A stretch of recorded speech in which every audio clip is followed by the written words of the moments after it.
السلام علیکم ورحمۃ اللہ وبرکاتہ۔ آپ کو معلوم ہے کہ ہم پڑھ رہے تھے اپنا کورس آئیے قرآن زبان عربی سیکھیں۔ تو عربی انتہائی آسان زبان ہے، بس تھوڑا سا اس کو سمجھنے کی ضرورت ہے۔ تو اس کے تحت ہم نے مفرد کو پڑھ لیا تھا، مفرد کے بعد ہم مرکب کو دیکھ رہے تھے، مرکب میں مرکب تام تھا وہ بھی پڑھ لیا، پھر مرکب ناقص کی باری آئی تو مرکب ناقص میں مرکب اشاری، مرکب توصیفی ہم تفصیل سے پڑھ چکے ہیں۔ مرکب اشاری مطلب جس میں دو اسما تو ہوتے ہیں لیکن ان میں سے پہلا اس میں اشارہ اور دوسرا مشار الیہ، اور اسی طرح مرکب توصیفی جس میں سے پہلا موصوف اور دوسرا صفت کہلاتا تھا۔ آج جو ہے ہم دیکھنے لگے ہیں مرکب اضافی کو۔ تو مرکب اضافی جو ہے نا، یہ تو بات پہلے سے معلوم ہے کہ مرکب اضافی مرکب ناقص کی ایک قسم ہے کہ جس کے اندر جملہ مکمل نہیں ہوتا۔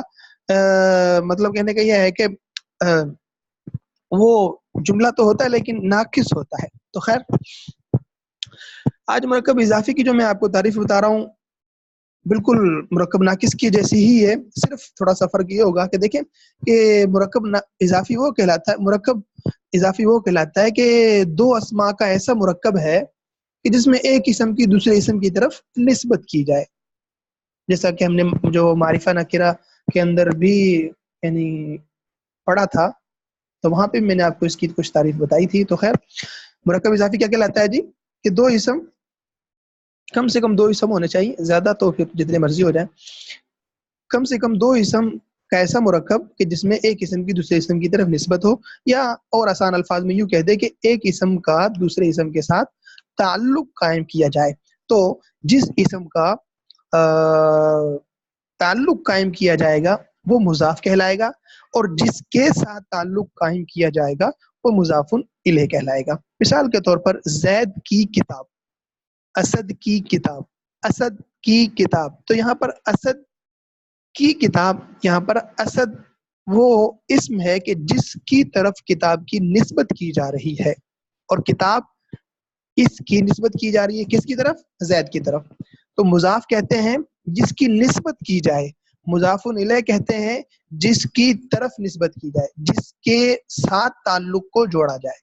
مضاف جس کا تعلق جوڑا جائے، مضاف الیہ جس کے ساتھ تعلق جوڑا جائے۔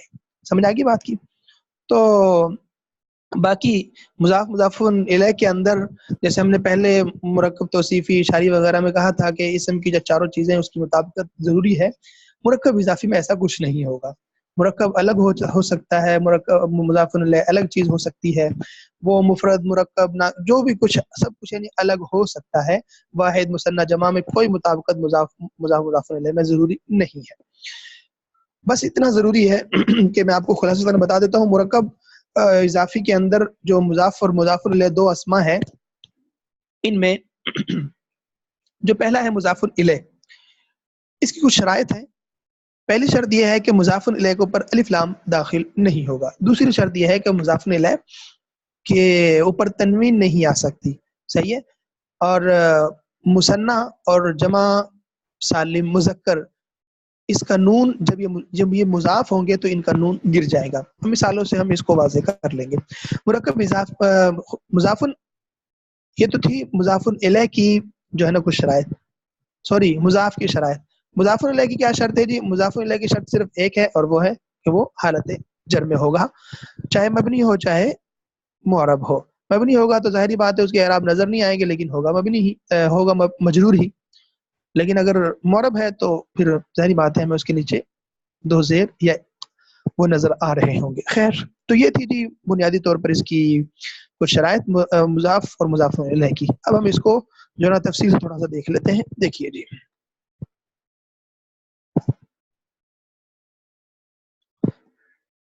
یہ آپ مرکبات ناقصہ میں سے آپ ایک قسم مرکب اضافی پڑھ رہے ہیں، اور مرکب اضافی میں سے پھر مضاف، ٹھیک ہے، اس کی جیسے ہم موصوف صفت اسم اشارہ مشار الیہ وہ دیکھ چکے، اور مضاف الیہ۔ اب اس کی کچھ میں نے جو شرائط عرض کی تھی، مضاف کی شرائط یہ ہے کہ پہلی شرط اس کے اوپر الف لام داخل نہیں ہوگا، دوسری شرط یہ ہے کہ اس کے اوپر تنوین نہیں آ سکتی، جیسا کہ کتاب اسد، یہاں پہ الکتاب اسد نہیں کہہ سکتے، کتاب اسد نہیں کہہ سکتے. اور مثنیٰ اور جمع کی جمع سالم کا نون گر جائے گا. مثلا یہاں پر جیسے کتاب اسد ہے نا، اگر یہ مثنیٰ ہو، کتابانی ہو، اسد کی دو کتابیں ہیں، تو پھر یہ کتابانی نون گر جائے گا، کتابا اسد. اسی طرح اگر یہ ہو کتاب کی جمع تو کتب آئے گی، وہ جمع مکسر ہو جائے گا. جمع سالم کی جمع مسلمون ہے نا، یہ جمع سالم ہے، تو اس کو ہم کہیں کہ مسلمون پاکستان کے، پاکستان کے مسلمان. تو یہاں پہ مسلمون کو جب ہم پاکستان کی طرف نسبت کریں گے تو یہ مسلموں پاکستان، تو یہاں پر نون بھی گر جائے گا. خیر، مضاف الیہ کی شرط میں نے بتا دیا، حالت جر میں ہوگا، مبنی ہو تو نظر نہیں آئے گا لیکن ہوگا. جیسے علی ھذا، تو یہاں پہ علی کے بعد جو حرف آئے گا وہ مجرور ہوگا، لیکن چونکہ ھذا مبنی ہے اس کے اوپر اعراب نظر نہیں آ سکتے، تو خیر حالت جر میں ہوگا، چاہے وہ معرب ہو یا مبنی، اعراب نظر آئے. خیر ہو گیا. جیسے اسد کی کتاب اردو میں ہے، تو اردو کے اندر ہم جو ہے نا اسد کی کتاب، تو جس کی طرف نسبت کی جا رہی ہے یعنی مضاف الیہ کو پہلے لاتے ہیں، اور جو کتاب یعنی اس کو ہم اردو زبان میں بعد میں لاتے ہیں. لیکن عربی زبان میں ایسا نہیں ہے. عربی زبان میں مضاف یعنی جس کی نسبت کی گئی ہے، جس چیز کا تعلق کسی کے ساتھ جوڑا گیا ہے، وہ مضاف کو پہلے لایا جاتا ہے، یعنی کتاب زیدین، کتاب اسدین. خیر اسی طرح جی، تو دیکھ سکتے ہیں آپ اس طرح حدیث شریف کے اندر آتا ہے کہ اپنا جو ہے نا الدنیا سجن المؤمن و جنت الکافر او کما قال علیہ الصلوۃ والسلام، کہ جو دنیا ہے یہ کافر کے لیے جنت ہے اور مسلمان کے لیے، مومن کے لیے قید خانہ ہے. یعنی ہم یہاں پہ مقید ہیں، ہم یہاں پر اللہ اور اللہ کے رسول کے احکامات کے مطابق زندگی گزارنے کے پابند ہیں. ٹھیک ہے، جیسے جیل کے اندر کوئی بندہ ہو تو وہ جو ہے نا وہاں کے تمام رول اس کو فالو کرنے پڑتے ہیں، ان کے مطابق چلنا پڑتا ہے. تو دنیا میں بھی ہم آزاد نہیں ہیں، بلکہ ہم اللہ اور اللہ کے رسول کے احکامات کے پابند ہیں. ہم اپنی مرضی سے کچھ نہیں کر سکتے، ہمیں حلال حرام، جائز ناجائز، پاکی ناپاکی، ہر چیز کی تمیز کرنی ہوگی، نمازوں کی پابندی کرنی ہوگی، ورنہ انجام اور جو ہے نا آخرت میں اس کا حساب کتاب ہے. اللہ تعالی ہم سب کی آخرت بھی اچھی فرمائے اور ہمیں جو ہے نا دنیا کو مسافر خانہ سمجھ کر اس کے اندر آخرت کی تیاری کرنے کی توفیق عطا فرمائے. خیر جی، اس کے بعد ہم آگے دیکھ لیتے ہیں. مثال کے طور پر دیکھیں کتاب اسامہ، آپ کو نظر آ رہا ہے کتاب اسامہ، تو یہاں پر دیکھیے کتاب یہ جو ہے نا اس کے اوپر کوئی الف لام نہیں ہے، اس کے اوپر تنوین بھی نہیں ہے. اسامہ یہاں پر ہم نے کہا تھا یہاں پہ مضاف الیہ کی شرائط میں تھا کہ حالت جر میں ہوگا. دیکھیں یہاں پہ اسامہ یہاں پہ تو یہ تو حالت جر میں نہیں ہے. کیوں نہیں ہے یہ آپ کو معلوم ہونا چاہیے، اس وجہ سے کہ اسامہ کیا ہے جی، غیر منصرف. تو یہ ہے مجرور ہی، حالت جر میں ہی ہے، لیکن اس کے نیچے جر آ نہیں سکتی، اس وجہ سے یہ اس کے اوپر زبر ہے. خیر، تو میں نے جیسے عرض کر دیا تھا کہ کوئی وجہ ہوئی جر نہ آنے کی تو جر آئے گا نہیں، لیکن ہوگا مجرور ہی، کیونکہ مضاف الیہ کی شرط ہے کہ وہ مجرور ہوگا. رسول اللہ، اللہ کا رسول. اب مضاف الیہ کے لیے کوئی شرط نہیں ہے کہ اس کے اوپر الف لام ہو یا نہ ہو. مضاف الیہ کے لیے کوئی شرط نہیں ہے، وہ چاہے اس کے اوپر الف لام آئے چاہے نہ آئے. ٹھیک ہے، جیسے اب یہاں پہ اسامہ تو پہلے جو ہے نا معرفہ ہے، اسی طرح اللہ یہ بھی معرفہ ہے، اس کو پہلے تاخیر، تو الف لام ہم مضاف الیہ پہ داخل کرنا چاہے کر سکتے ہیں، یعنی وہ کوئی شرائط نہیں. مضاف الیہ میں کوئی آپس میں مطابقت ہونا چاہیے، یہ ہے وہ، ایسا کچھ نہیں ہے. ٹھیک ہے، بس یہ بنیادی تھوڑی شرائط تھی جو میں نے آپ کے سامنے عرض کر دی. عبداللہ، اسی طرح رب العالمین، کہ دیکھیں یہاں پر بھی رب مفرد ہے، عالمین جمع ہے، تمام جہانوں کا رب. تو بات سمجھ آ رہی ہے آپ کو؟ یہاں پہ دیکھیں مضاف الیہ جمع آ گیا اور وہ مفرد آ گیا تو آ سکتا ہے. اسی طرح آپ آگے دیکھ سکتے ہیں قلب المسلم، مسلمان کا دل. یہاں پہ قلب اور چھوٹا کاف کل، دونوں کا معنی تو آپ کو معلوم ہی ہے. قلب کا معنی دل، اور چھوٹے کاف کے ساتھ یعنی کہ کتاب والے کاف کے ساتھ یہ اس کا معنی ہو جائے گا کتا. تو اس لیے بھائی اپنے الفاظ کی ادائیگی اور عربی کے اندر تلفظ کا صحیح ہونا بھی انتہائی ضروری ہے، ورنہ ہم قرآن پاک کو پڑھ رہے ہوں یا اپنے بچوں کو جو ہے نا قرآن پاک پڑھوا رہے ہوں تو اس چیز کا دھیان رکھنا چاہیے کہ ہمارا بچہ تلفظ کے ساتھ پڑھ رہا ہے یا صرف جو ہے نا ایک بس چل رہا ہے. تو جیسے ہم اسکول کالج کے اندر اچھا اسکول دیکھ کر اچھے جو ہے نا سب کچھ دیکھ کر اپنے بچوں کو دنیاوی تعلیم حاصل کرواتے ہیں، یہ ہمارے اوپر ضروری ہے کہ اپنے بچوں کو، اپنے ماتحت اپنے بھائیوں کو اچھی تعلیم، قرآنی اچھی تعلیم تلفظ کے ساتھ ادا کروائی جائے. صحیح ہے. باقی آپ بڑی عمر میں ہیں تو ایسی کوئی بڑی بات نہیں ہے، آپ بڑی عمر میں بھی سیکھ سکتے ہیں. اپنے جو ہے نا مقامی امام خطیب سے، کسی مفتی صاحب سے، قاری صاحب سے آپ تعلق کر سکتے ہیں. اگر نہیں ہو سکتا تو آج کل تو اور بھی آسانی ہے، آن لائن جو ہے نا وہ پڑھایا جاتا ہے، آپ پڑھ سکتے ہیں. خیر، تو ہم آگے چلتے ہیں جی.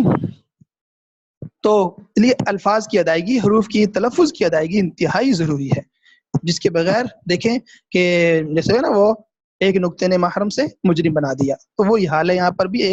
ایک جو ہے نا وہ صرف خوف سے کاف پڑھنے پر وہ دل سے کتا بن گیا.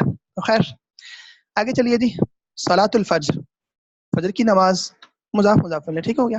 اس طرح عماد الدین، دین کی بنیاد، دین کا ستون آپ کو معلوم ہے، نماز. اچھا یہاں پہ ہم دیکھیں کچھ مثالیں دیکھ لیتے ہیں کہ اگر مضاف مفرد ہو، مضاف مثنیٰ ہو، مضاف جمع ہو تو کیسے آئے گا. تو اس کی کچھ مثالیں دیکھ کر تو میں نے عرض کر دیا مضاف واحد مثنیٰ جمع آ سکتا ہے، مضاف الیہ واحد مثنیٰ جمع آ سکتا ہے، تینوں الگ الگ آ سکتے ہیں، سب کچھ ہو سکتا ہے. اس کے اندر کوئی ان کی آپس میں مطابقت ہونا ضروری نہیں ہے، جو شرائط تھی میں نے اوپر آپ کو بتا دی. کتاب و اسدین، اور دیکھیں اگر ہم اس کو اسد کی دو کتابیں تو کتابا اسدین نون گر جائے گا. اس طرح جمع کے اندر دیکھیں کتبو اسدین، تو یہ چونکہ مکسر ہے یہاں پر نون ہے ہی نہیں تو گرانے کی کیا وجہ.